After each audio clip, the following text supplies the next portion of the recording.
Want to patent your invention? The chance is near. You've given it heart. Now get it in gear. It's Passage to Profit with Richard and Elizabeth Gearhart.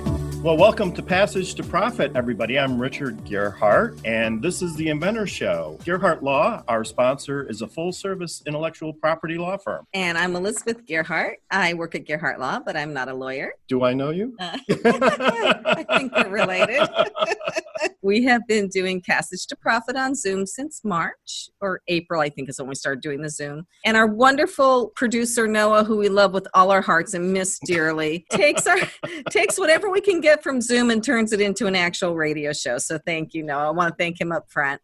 And Kenya Gibson is here. She is the media maven from iHeart. And thank you, Kenya, for coming. It just occurred to me that Passage to Profit has been on the air now almost 2 years. Next month. Yeah, it's just gone by so quickly. It's great. It's been a great experience. And it's been a great experience for us at iHeart, too. We love having you as part of the iHeart family and a part of our programming. We are a really big platform and produce a lot of content, and this is one of our favorite shows to work with. So thanks for being a part of our family. Thank you. We get amazing people. And again, as you can see, if you're watching this on YouTube, if you're listening on the radio, I can give you a real quick rundown of who we're going to have today. We have Joe Sullivan, who's going to be our guest, who we interview. And then we have three presenters, Cheryl, Paul, and Beth. We'll start with a little talk about intellectual property, and then we'll get on to the rest. Of course, we cannot skip the trademark terror or the patent palooza part of our show. It's absolutely essential. Right. But before we get going, I promised a friend of mine who's a professor at Montclair State University, her name is Ethne Swartz, that I would let everybody know about this new government program. It's actually a series of lectures by really important people by the U.S. Commercial Service. And it's a free 6-part digital series to acquire skills and tools to boldly expand sales. boldly gone where no salesperson has gone before. Into new markets in Canada, Mexico, and beyond. But this is stemming from the new trade treaty between the United States, Canada, and Mexico. And USMCA is what the agreement's called. So if you go on the USMCA website, that's the United States Commercial Service, you can find that. If you want the link to the actual series where you sign up, so the first one is going to be USMCA and Future of Trade in North America on July 28th, August 11th, Financing the Deal and Getting Paid. Just email us at passagetoprofitshow@gmail.com, and we will email you that link so you can register. And by the way, on September 22nd, they're going to have a segment on intellectual property. So if you haven't gotten enough on Passage to Profit, attend the seminar, and they'll give you even more good information about intellectual property. And speaking of that, everybody's talking about COVID, and the Patent and Trademark Office has had accelerated programs now since the beginning of the pandemic. If you want to get your intellectual property through quicker, and if it's related to the pandemic in some way, they have accelerated programs. They've been doing this for the patents for a while. They just now started doing it with trademarks. And so if you have a trademark that you'd like to file, and it's protecting a brand related to something having to do with COVID, then you file a special petition with the trademark office, and you can get your trademark examined within 2 months, which is really amazing because normally it takes about a year to get your trademark examined, but the Patent and Trademark Office is really trying to help out innovators in this crisis, and so they're moving things along a lot quicker. Yes. So our next IP thing is what we call our Patent Palooza. So there's this company, it's growing, it's called FlexiWorld, it's in Oregon, and they have a bunch of patents, they have 10 of them that they are asserting against Amazon. So they are taking Amazon to court, and what they do is wireless communications, and they're saying that Amazon is infringing their patents for many reasons, and their products like the Fire Tablet, and what they're saying is their output manager software for managing output or rendering of digital content to a wireless output device that they're using on a lot of their devices is infringing their 10 patents. So we will see where this ends up. Yeah, I hope Amazon ends up striking a deal with this company, assuming that there's any validity to their patent infringement claims, because it'd be a real shame if Kindle or some of the other products happen to be taken off the market. One of the things with a patent is it does give you the right to enjoin others from making, using, or selling your invention.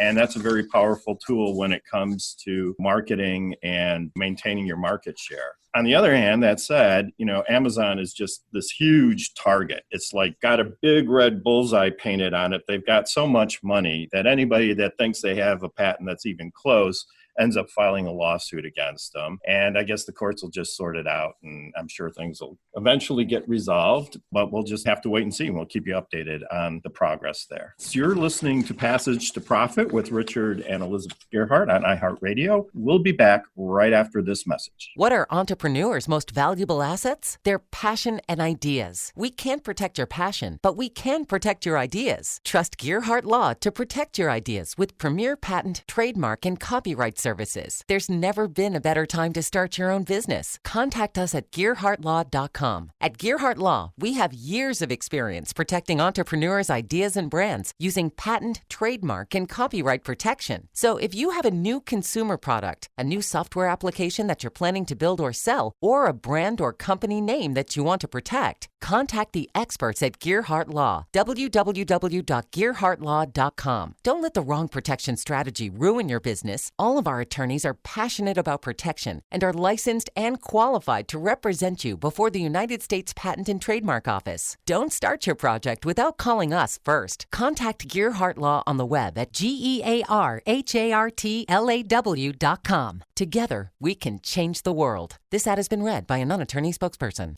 Now back to Passage to Profit. Once again, Richard and Elizabeth Gearhart. Our special guest this evening is Joe Sullivan from Gorilla 76 Marketing. Welcome, Joe. And also joining us for the segment is our media maven, Coach Kenya Gibson. Joe, tell us a little bit about Gorilla 76. Gorilla 76 is my marketing agency that I co-founded back in July, or the 7th month of 06, which is what the 76 comes from. The Gorilla is sort of a nod to the other spelling of guerrilla marketing. The idea of when we got started, it was a lot of working with small businesses to think outside the box and figure out how to get in front of the right people and the right message to them. And so that was sort of the inspiration for our name. But we're an 18-person firm that has evolved over really the last 14 years, and in particular the last 7 or 8 years. And we carved out a niche in the industrial sector. So our audience is mid-sized manufacturers, B2B only. Really what we do is help them attract, engage, and drive sales opportunities with the right people from the right companies. Why guerrilla marketing? I mean, it's definitely a name that you would remember, right? And I guess that's one of the reasons for doing it. But is there anything else behind using the word guerrilla marketing for your company? Yeah, I think it's just a nod to that idea of guerrilla warfare, trying to do something out of the box and non-traditional. The animal is sort of a strong metaphor. And we were also, at the time, 24-year-old guys who knew nothing about starting a business. And that's the name we picked, and it's stuck. And so better than Sullivan Franco marketing, we always say. A little more memorable, maybe so. I know some marketers talk about this, but we were going to discuss it today. It was going from me, I, to you, the customer, the client. How to change your marketing to really reach out and attract and connect with the people that you're trying to reach. So what do you think is important for that? How do you make that transition? The natural inclination that people have when they're thinking about how to market themselves, when they're thinking about sales prospecting, is to just go straight to, this is what we do and how great we are and why our people are the best and why you should buy this and this and this and this from us. And the reality is nobody cares. Nobody cares what you do. Nobody cares what you sell.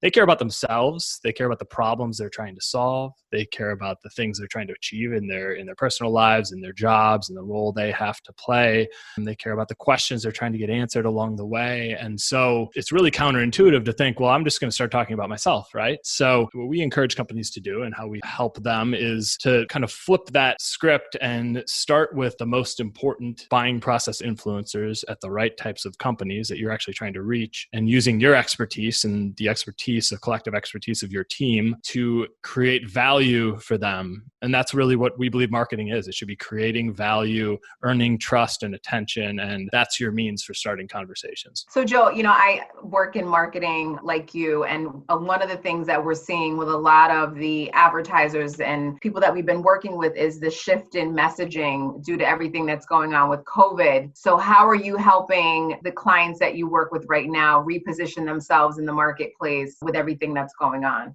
So I think that everything that's happened with COVID has really just put a spotlight on the same problems or amplified them. This idea that you can't just sit here talking about yourself and blasting this megaphone in people's ears about how great you are. It's only become that much more true because now everybody's overwhelmed with messages, and so many companies just purely out of desperation in some cases, or just the need to generate opportunities in business. There's just more and more noise being pushed out there now, and people are becoming more inclined to tune it out. So things that we're recommending, doing things that can humanize yourself. I love how everybody's sort of comfortable with video now, right? All of a sudden everybody knows, Zoom is like, the word Zoom is the same as Kleenex or Xerox in this space, where that's the word now for doing a video meeting, but everybody's becoming comfortable with it. I have clients who are people who are in their 70s who said, I would have never thought I'd be turning on a video conference with one of my customers, and working with the manufacturing sector, people who are much more traditional in their communications, embracing this stuff. And it's a great way to humanize yourself. I want to go back to something that you said earlier too, especially in these times, there's so much going on and people are hurting. Especially when they're hurting and they're uncertain, they have to be heard. And so in order, I think, to make, effective connections with customers, businesses have to take a step forward and really make sure that the people that they're working with are heard and understood, because now more than ever, that's what people need. If you're trying to reach people with your product, with your service, we have to be extra good listeners right now and really put the empathetic piece of ourselves out there so that we can connect. So I agree. The word empathy is so key, I think, in marketing. It always should be, but especially now. For sure. And I was just going to make one little quick point in reference to cause marketing. We're seeing a lot of that now in the marketplace, especially as brands look for ways to, like you were saying, Joe, earlier, not create that laundry list of this is what we do, but instead, really connecting to causes and really doing some cool stuff. Like we just did something really cool with Bic pens for teachers and like kids learning from home and things like that. So, I think what a lot of consumers love, and especially me, is I love brands that are connected to causes. So I'm more likely to support those brands because they've made that effort to connect to, what's important and what's going on, especially during these times. Our special guest this evening is Joe Sullivan from Gorilla 76 Marketing. What motivated you to start the agency, and what are some of the challenges that you faced as a business co-owner in running the agency? So I started the firm really as I was 24, I guess, when I officially quit my job and went full time with my business partner, John. And, I think we both knew we wanted to sort of run our own business. Were you experienced in marketing? Did you have a lot of training before you started? A little bit. I went to school for it, for one, but I had worked in a marketing agency here in St. Louis for about 2 years. And at the same time, we got to the point where we were doing 40 hours of work outside of work to start our own business up. So there was a period of grind there where we sort of learned on the job. So that's pretty brave, right? To go, quit a job, go out on your own. What was the source of confidence for making that kind of move? We also knew what we could do. And we looked at inside the companies we were working in and said, we can do this on our own. We need to be introduce the right people. We need to build a little client base. And so we kind of did that on the side. It wasn't like we said one day, I'm done with this. I'm going to go just start this thing. We were building it in the nights and the weekends. And we got to a point where we had 3 months of income. I always loved marketing. And when I was a kid, I would watch TV commercials and I would watch them. I would try to figure out, who are they trying to appeal to? What is the hook? Why are they presenting it this way? I like the commercials usually better than the shows because I was like trying to get in the head of the company and trying to figure out who they were pitching to. But you must have had some sense of that perspective to get started and create this great agency. Can I ask, what made you choose manufacturing? So in our earliest days, it was a little bit of anything for anybody who, if somebody's ready to write us a check, we were taking it, right? But what we found is through our experience with our earliest clients that the companies we were best at doing work with were companies who made stuff with their hands, or they were, these sort of grittier brands, companies who we knew we could create a lot of impact for because the industrial sector was so far behind and they're not traditionally marketing savvy people for the most part. And there's a lot of opportunity there. So once we had some experience there, we decided to just own it and it kind of snowballed. You're a full service agency for your clients. What are some of the services that you provide? First and foremost, we're a strategy agency. So our job is to, through whatever means necessary, help our clients figure out how to get from point A to point B with their business. So we start by figuring out what the revenue target is, new customer acquisition target is, and then working backwards from there. But our core deliverables come usually in the form of content that's helpful in nature for their customers. We're getting more and more into video these days. So I would describe it as generating content assets and then figuring out how to get them in front of as many of the right people from the right companies as possible. If you could give one key piece of advice to somebody starting out, what would that be? So there are things you're going to do from a marketing perspective that are going to help you build your brand for the long term. There are other things that are going to help you produce results quickly. And you kind of need to do both. If you're if you have this marketing nearsightedness, you're going to be too focused on the short term and you're not going to build anything sustainable. So I think you need to start creating a bank of thought leadership content that positions you as the expert practitioner, not talks about yourself, but addresses the issues and questions and problems your best customers are trying to solve.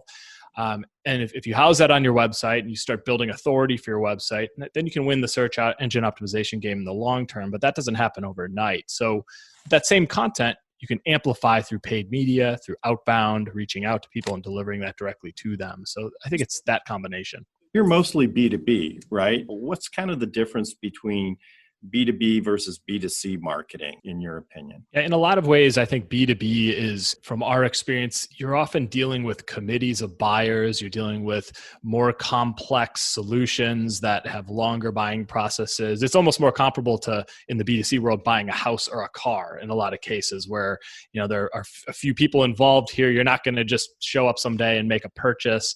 So, I think a lot of consumer B2C advertising tends to be maybe a little more impulsive or shorter buy cycles, talking to one person, maybe a little more emotion involved in the purchasing decision. I've never heard it put that way, but it makes perfect sense. You are listening to Passage to Profit with Richard and Elizabeth Gerhardt. Our special guest this evening, Joe Sullivan, and Coach Kenya Gibson from iHeartRadio. We'll be right back after this message. There's never been a better time to start your own business. The opportunities are infinite and only limited by your imagination and enthusiasm. At Gerhardt Law, we believe the most successful companies all have one thing in common. They start with a solid foundation first. Gerhardt Law has years of experience protecting entrepreneurs' ideas and brands using patent, trademark, and copyright protection. So if you have a new consumer product, a new software application that you're planning to build or sell, or a brand or company name that you want to protect, contact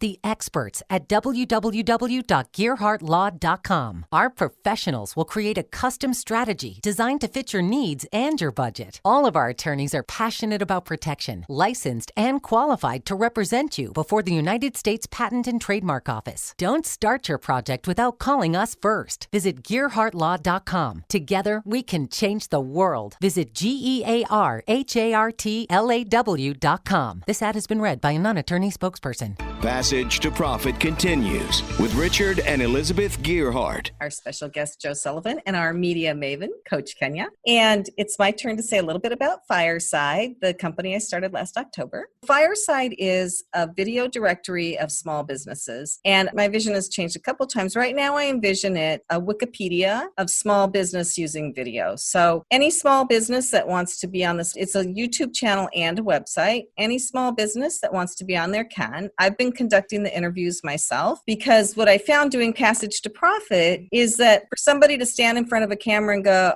my name is Elizabeth Gerhardt, I have Passage to Profit and Fireside, it's hard. And if you're talking to somebody, it's much more natural. And I can say things about people in the interviews that they wouldn't necessarily say about themselves. Like I had one woman who won an Emmy. She never wanted to talk about it, but I could talk about it, right? So I do these short interviews with people. I put them on my YouTube channel. I put them on my website. And I started with lawyers. And once COVID hit and everything went upside down in our world, I expanded it to all small business. We were actually interviewing some candidates for a particular job here at Gerhardt Law, and I spoke with both of them via Zoom yesterday, and neither of them were right for us. The energy was just not there. Nonetheless, I spent an hour interviewing each person, whereas if I had a video directory, I probably would have picked up on the energy issue right off the bat.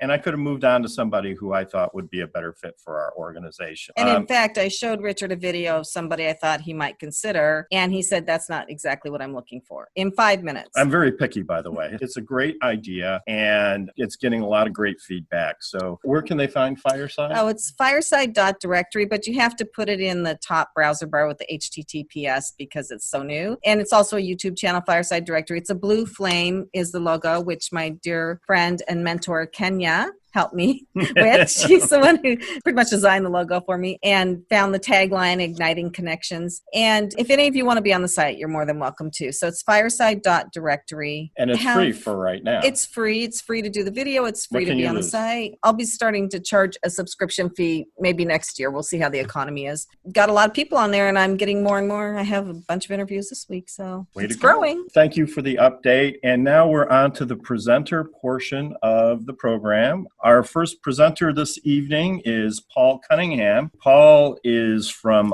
Leatherhead Sports. Thank you for having me. Yes, Leatherhead Sports is a company I started several years ago. And essentially, I'm a leather craftsman focusing on leather sports balls. You know, my niche is sports. There's a lot of leather workers out there, and they do a lot of, handbags and that sort of thing. But Leatherhead Sports, specifically vintage style, historic, nostalgic leather sports balls. I have a background in sports and sports licensing, and Leatherhead Sports was something that was really a hobby that got out of hand that I turned into a full business. As an example, I don't know how visually relevant this is, but this is an example of, one of our footballs. So Paul is holding up a football and a baseball. This is a lemon peel style baseball. It's really 1860s version. This is the sort of the first baseball. You'll be able to see it on our social media. You'll be able to go to his website to see these, but they're absolutely beautiful. They're like Sherlock Holmes of inventions, kind of like that era almost. Are these machine made? Where do you have them made? How do you do it? Well, I have a shop in Glen Rock, New Jersey, and a handful of employees.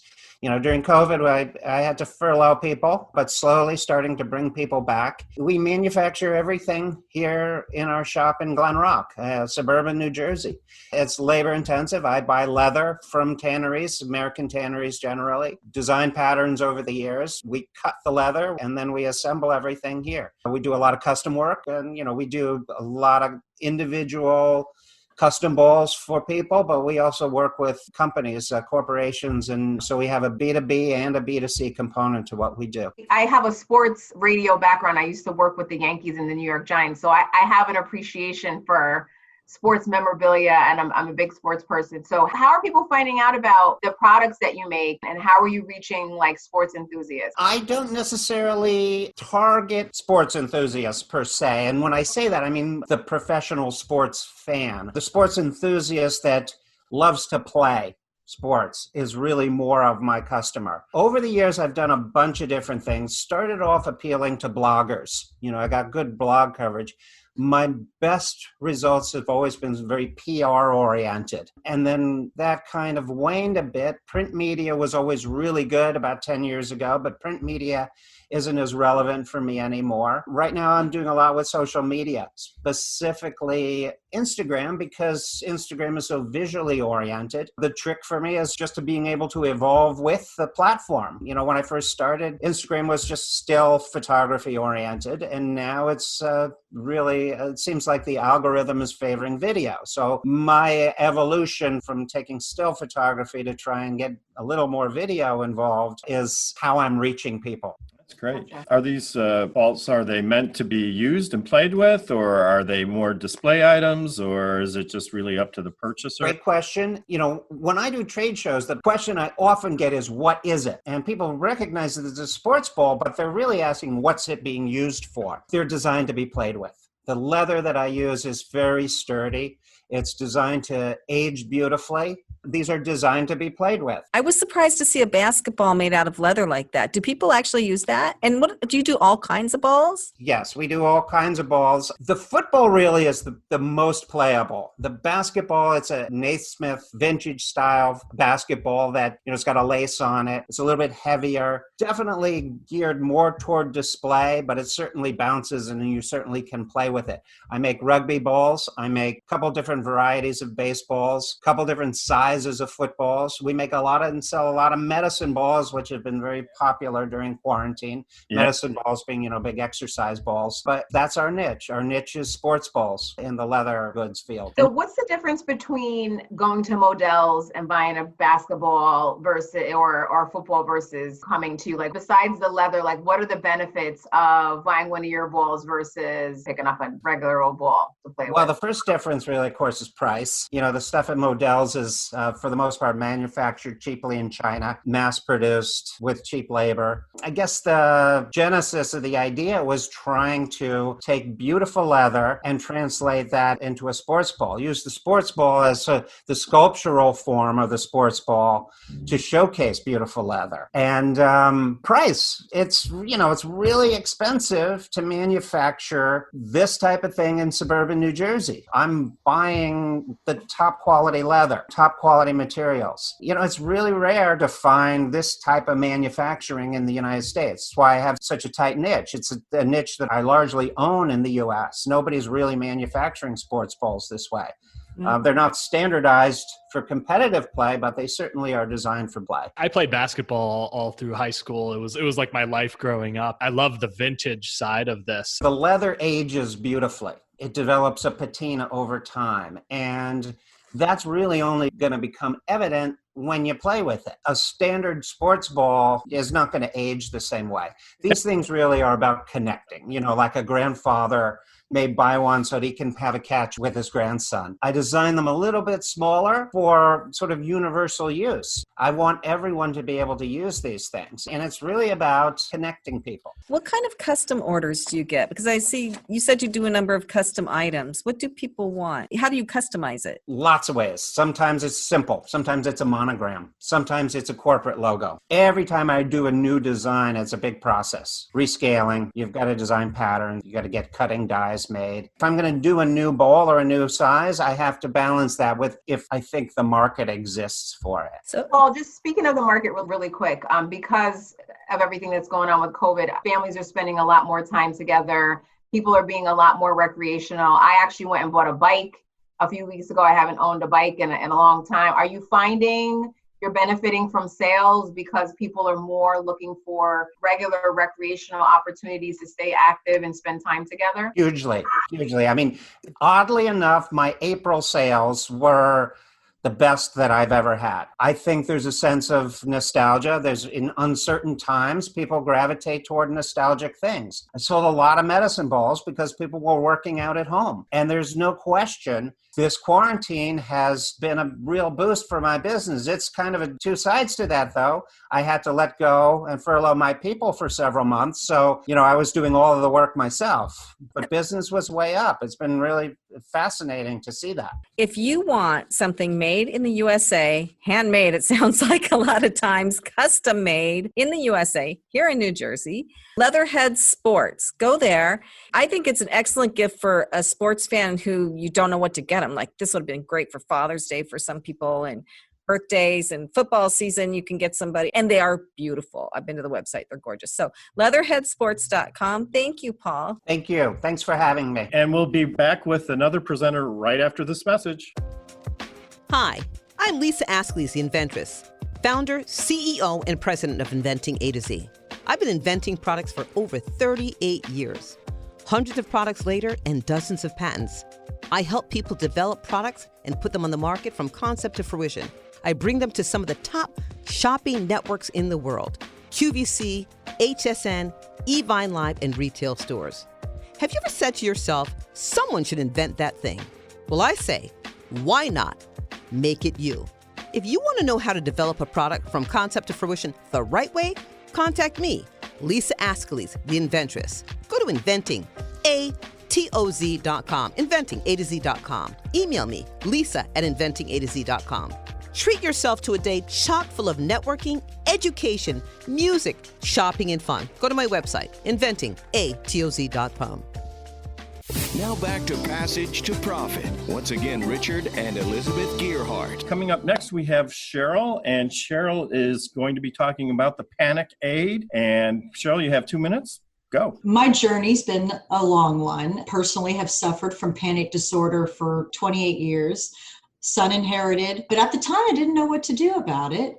Then my daughter at age 14, 15, she's now 16, almost 17. And all the doctors wanted to do was like, here's Xanax or here's Klonopin or, here's more drugs. And I'm not saying that they don't work. Don't misinterpret that. I'm just saying that at that age with their hormones and everything else, I didn't want that to happen. So 2 years ago, changed everything. I got rid of all of our savings, put it all into this, and I created Panic Aid and Anxiety Aid and a PM version. And basically it's a 2-ounce shot that you simply drink when you feel that panic coming on, and it takes you from that 500 miles an hour to a more level. I can breathe. I can feel my heart rate dropping. I can control where I'm at mentally. I am very careful because of marketing to be sure that we're not a cure. I don't claim to be. We don't predict or prevent anxiety or panic attacks. This is a tool in your arsenal to battle anxiety and panic attacks. That's its purpose. And it's portable. It's just a simple 2-ounce. You could drink half or whole depending on your metabolism. It's been great because I hid behind that veil of no one needs to know what I'm really going through. And I'm very good at the dog and pony show. I can pretend better than anybody. But, behind the scenes, it was hell. And dropping that veil and sharing with people changed my life as well as my kids. And we've gotten very involved with suicide crisis and prevention. But my goal with this product isn't about necessarily making the money. It's about helping people and starting a charity where people's mental health is paid for. It is very expensive to get counseling. It is very expensive to get, if you're bipolar, let's say, like my husband is, that medication is not cheap. It's $1,200 a month. That's not cheap. Most people can't afford that. Heck, we can't. We had to fill out paperwork to get that. But my point is, drugs aren't always the solution. Xanax does make you more anxious when you come off of it. So I just wanted something you can keep with you. We've got Anxiety Aid, which I give to a lot of first responders, and they use that when they get home from a long day. I've got a lot of officers that use it, and they just need to calm down, and unplug their brain from all that. But it's been amazing. I've learned a lot in reference to science and mixing ingredients together. And we made it a drink because a lot of people, when they have panic, their throats close up or they become nauseous. And popping pills or counting isn't really going to happen. You want something simple to do. So this is simple. You basically unscrew it and drink it. It doesn't get any easier. What's in this magic potion? You would appreciate this. It's not patented. Because what people told me was, look at an energy drink. I won't say the name. That's been copied by changing 1 or 2 ingredients. And then it's not the same formula. So our formula is a base same of magnesium, L-theanine, ashwagandha, 5-HTP, lavender, chamomile. Anxiety Aid has absolutely nothing to do with CBD because it's a very bipolar product, I call it, because people love it or it's pot and they don't want nothing to do with it. And I totally get it. I totally respect that. And I understand where we are today with that. So Anxiety Aid is just that, but it still works. Panic Aid has a little kiss of it, and PM has a lot more of it, but you will sleep, and it'll shut this off from going 5 million miles an hour. Wow. I'm like blown away because I'm like, you're over here reading my mail with all these, with all these symptoms. And I think even now with just the way everything has been, I think we're all a little more anxious. I mean, I know before COVID happened, I always had problems sleeping, but because I have a million things going on in my brain and it's hard for me to shut down. So I definitely need to try this because I'm really anti-medication and I don't really want to take anything. It took me a year to formulate it. And my biggest thing with marketing is I don't want to look like I'm piggybacking on Corona, or that I'm trying to sell something because of that. Corona has made it worse, like you said, Kenya. I mean, I've asked people and 89% said Corona made it worse or introduce them to anxiety or panic. But that's why I talk with counselors and psychologists, and we do a show every Friday. I gear a lot toward kids just because the suicide rate has gotten so bad with our teens, because they don't understand that a panic attack doesn't make you crazy. You're not going to be locked up in a, funny farm with your arms tied behind your back. And that's the vision they have, or that they can't handle it. So Panic Aid was just kind of that one little thing here. Is there a difference between panic and just generalized anxiety? Is your product for treating people who are really just having this burst of panic? Maybe they're claustrophobic and they find themselves in a closet or something, versus just general anxiety that is uncomfortable. Does it treat both, or is it really just focused on the panic? It started with Panic Aid just for the fact that that's where I lived personally. I have horrible panic attacks. My son, so much better now, but at that age, 15 through 19, it was hell. And a lot of boys go through that, but they don't know that. My daughter and her friends as well. So I started with Panic Aid, and yes, in answer to your question, it is geared toward when you feel that coming on, and if you've had a panic attack, you know when it's coming on. You drink it and it'll save you from going completely off. Anxiety Aid is a less strong version, and it is for, I've got cheerleaders who take it before they perform because they've got stage fright. I've got people in California that are actresses that take it because they get a little before they walk out. So it goes either way. And then the PM is just, it's the end of the day and you want to shut your head off and it won't cooperate. Everything you did for the day, you have to do tomorrow is blah, blah. So it sounds like this is made from all tested ingredients, like normal things that you would find, but it's the way that you put them together is what makes the difference, right? So everything's safe. Yes, ma'am. I still say to go ask your doctor if you're pregnant or anything like that. I do have one friend that is actually allergic to ashwagandha, which I personally had not heard, but it doesn't mean it's not real. So I have a full list of ingredients. You can look through them and make sure that you're not allergic. But yes, in answer to your question, they all were tested. I have a doctor I work with, a medical doctor that sells it because he knows magnesium is very important with calming you down. Ashwagandha, very important. Chamomile, lavender, they're all together. And the best part, it's in a drink, which means it's bioavailable. This stuff hits me in 6 minutes. Now, it takes my husband 15, but he's, 6'3". So it's a metabolism thing. That's why I say take half for the whole. Now, I want some right now. So where can I'm the same. I'm not even joking. Like, I need it like yesterday because I just feel like I will. You'll have this, but my brain after. It's amazing. I was going to ask you, Cheryl, what's your distribution like? Are you in stores? Are you online? I am not in stores. And the reason why is because I've been cautious and careful to keep it cheap, meaning I'm not making anything. I make maybe 80 cents a bottle if I'm lucky. I made it inexpensive because I don't want anyone to not take it because it's, a $20 bottle.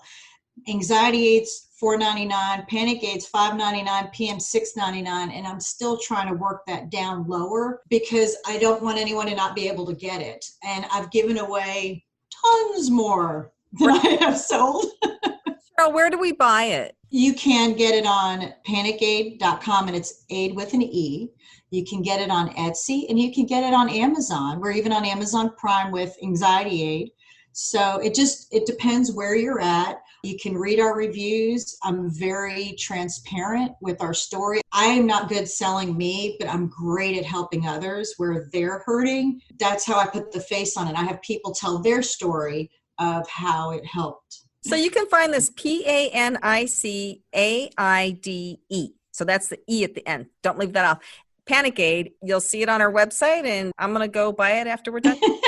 You're listening to Passage to Profit, the Inventor Show on WOR 710. We'll be right back. What are entrepreneurs' most valuable assets? Their passion and ideas. We can't protect your passion, but we can protect your ideas. Trust Gearhart Law to protect your ideas with premier patent, trademark, and copyright services. There's never been a better time to start your own business. Contact us at GearhartLaw.com. At Gearhart Law, we have years of experience protecting entrepreneurs' ideas and brands using patent, trademark, and copyright protection. So if you have a new consumer product, a new software application that you're planning to build or sell, or a brand or company name that you want to protect, contact the experts at Gearhart Law. www.gearhartlaw.com. Don't let the wrong protection strategy ruin your business. All of our attorneys are passionate about protection and are licensed and qualified to represent you before the United States Patent and Trademark Office. Don't start your project without calling us first. Contact Gearhart Law on the web at GearhartLaw.com. Together, we can change the world. This ad has been read by a non-attorney spokesperson.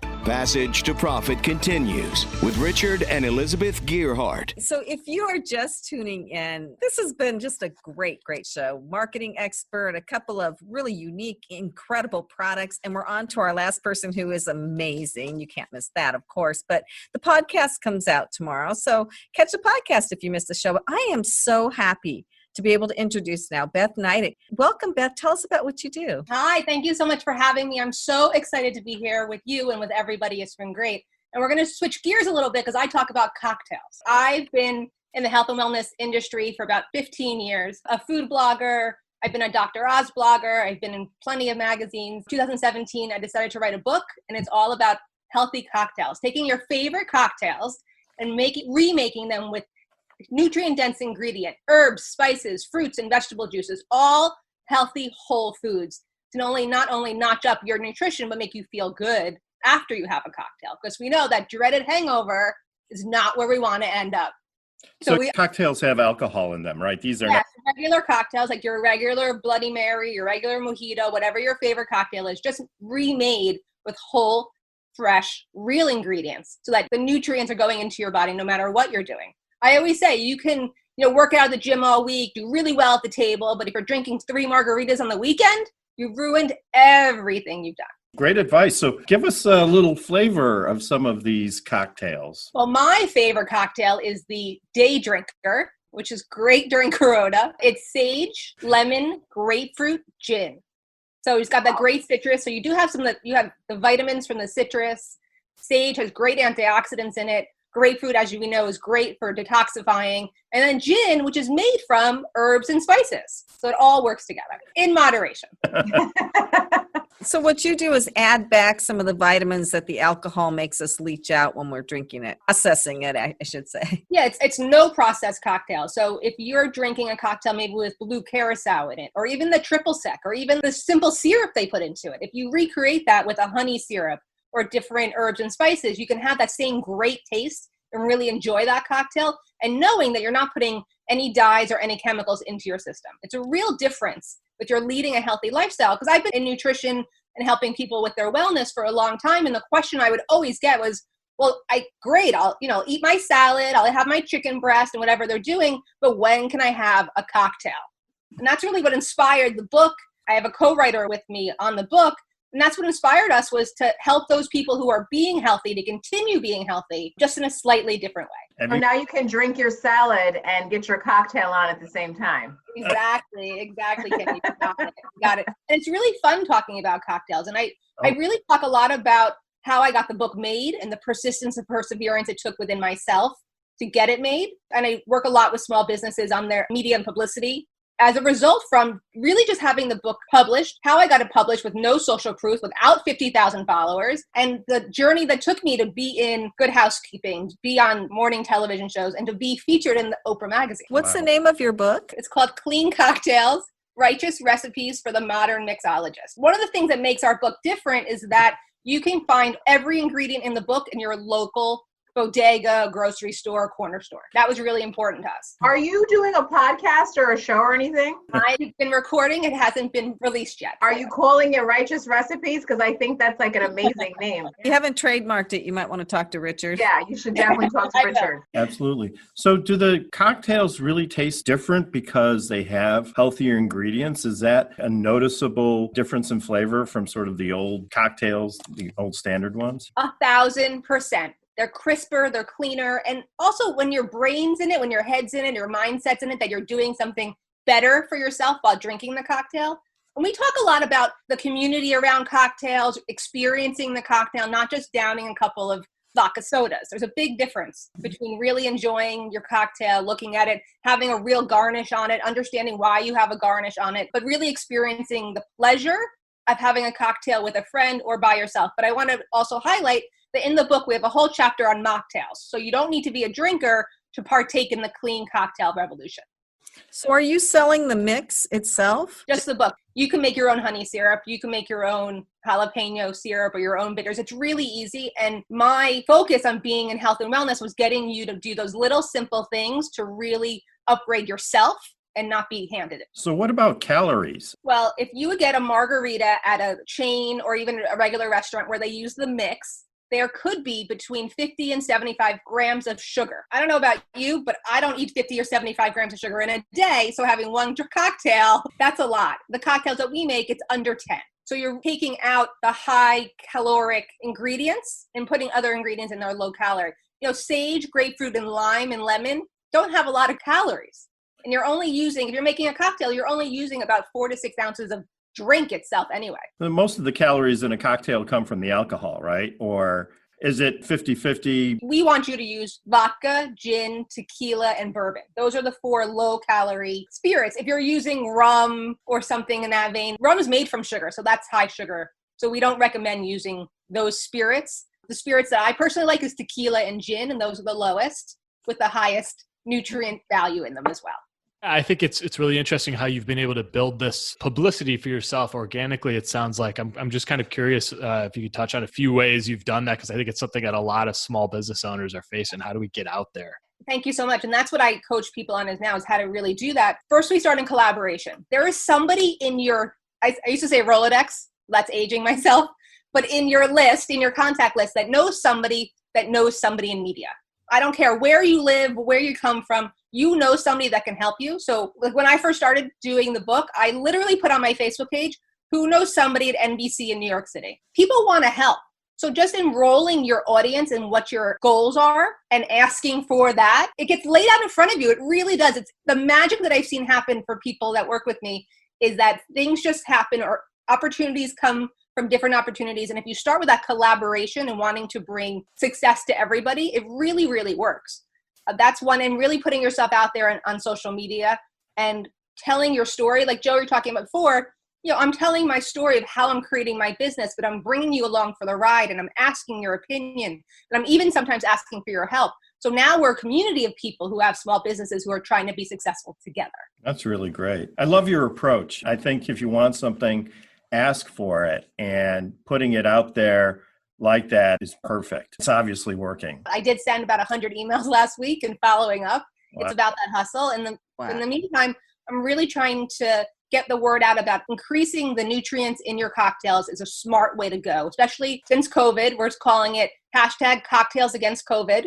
So we can all fight the good fight, being home together and being healthy and maybe not gaining that COVID-15 or 19. But I think my kids that are in their 20s, my daughter's 24, my son's 28, I think they would love this. I really think this is something they would do with their friends and do at their parties. So many times I've been in events, I've done a lot of talking. I'm always out there talking in New York City and New Jersey talking. My favorite is when a mom who looks like me comes up and says to me, my son's in the city and I went to his apartment and your book was on the coffee table. Oh, I know your book. My daughter already gave me a copy. And it's millennials like it and they're giving it to their parents. My friends like it. My parents' friends like it. There really isn't a distinct demo for it, because if you want to have your own home bar or be at home and be able to create something great, maybe you don't like to cook, but you like to make cocktails. So it really helps you on all those. I would love for everyone to get a copy. Since COVID, I would ask everyone to please call their local bookstore They can order it. Bookstores across the country and actually around the world have it in stock. It is on Amazon and Barnes & Noble as well. But I always say support your local first. Well, this has been great. Unfortunately, we've come to the end of the segment, but Beth, it's really been a lot of fun talking about healthy ways to make cocktails. You're listening to Passage to Profit. Richard and Elizabeth Gearhart here with Joe Sullivan and Kenya Gibson. We'll be right back after this message. There's never been a better time to start your own business. The opportunities are infinite and only limited by your imagination and enthusiasm. At Gearhart Law, we believe the most successful companies all have one thing in common. They start with a solid foundation first. Gearhart Law has years of experience protecting entrepreneurs' ideas and brands using patent, trademark, and copyright protection. So if you have a new consumer product, a new software application that you're planning to build or sell, or a brand or company name that you want to protect, contact the experts at www.gearhartlaw.com. Our professionals will create a custom strategy designed to fit your needs and your budget. All of our attorneys are passionate about protection, licensed and qualified to represent you before the United States Patent and Trademark Office. Don't start your project without calling us first. Visit GearhartLaw.com. Together, we can change the world. Visit GearhartLaw.com. This ad has been read by a non-attorney spokesperson. Now more with Richard and Elizabeth. Passage to Profit. I love the presentations. I learned a lot, but I'm slightly more confused now than when I began the show, because if I have a panic attack, I don't know whether I should take Panic Aid or have a healthy cocktail or go out and play with a leather ball. But all of those are options now, and I guess I just have to sort through all three of them and figure out what is the best. So if you're just tuning in, you can hear this on the podcast tomorrow. It's Passage to Profit, the Inventor Show. But I want to recap who we had on the show. So we had marketing expert with Gorilla 76 Marketing, Joe Sullivan. Joe, do you want to spell your website for people? Gorilla, like the animal, Gorilla, and then 76.com. We also had Kenya Gibson with us, who is our media maven at iHeart. So if you're interested in media opportunities at all, you should definitely get a hold of Kenya. She's the one who got us this show. It was her brainchild. And she's extremely creative. She is. Oh, I appreciate that, guys. She is the best creative person I've ever met. She's a creative genius. Then we had some cool products. So we had Paul Cunningham with Leatherhead Sports. So these are made in America, made here in New Jersey. They're high-end sports balls made from leather, but very custom crafted, but usable too. Go to his website, leatherheadsports.com, and see what he has. And then we had Cheryl, who has said I don't have to try to pronounce her last name, with Panic Aid, PANICAIDE.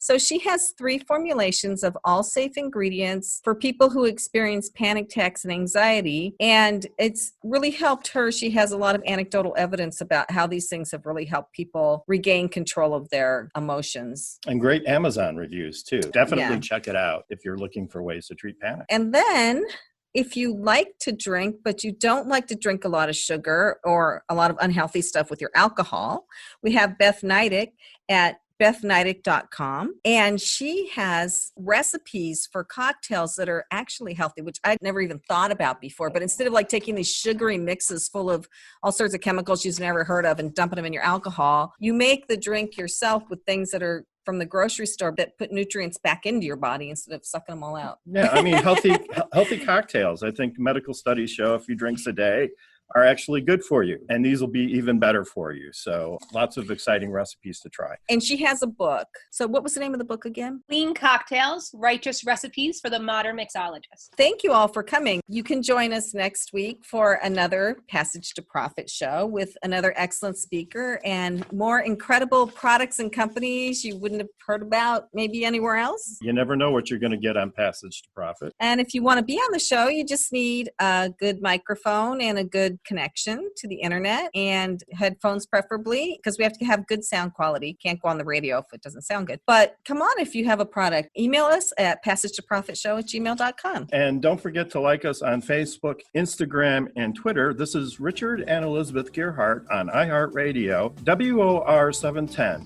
the voice of New York.